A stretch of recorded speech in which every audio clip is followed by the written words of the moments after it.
Electric scooter nums motors লিমিটেডের সহযোগিতায় বাংলাদেশে যাত্রা শুরু করল চীনের বিশ্বখ্যাত বৈদ্যুতিক যানবাহন প্রস্তুতকারক প্রতিষ্ঠান হুয়াইহাই global holding group.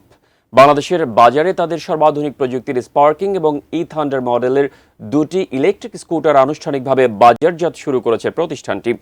Nums motors লিমিটেডের পরিচালক major general A K M. Abdur Rahman বলেন, এই ইলেকট্রিক স্কুটার গ্রাহকদের আধুনিক ও সাশ্রয়ী বাহন ব্যবহারের সুযোগ করে দেবে।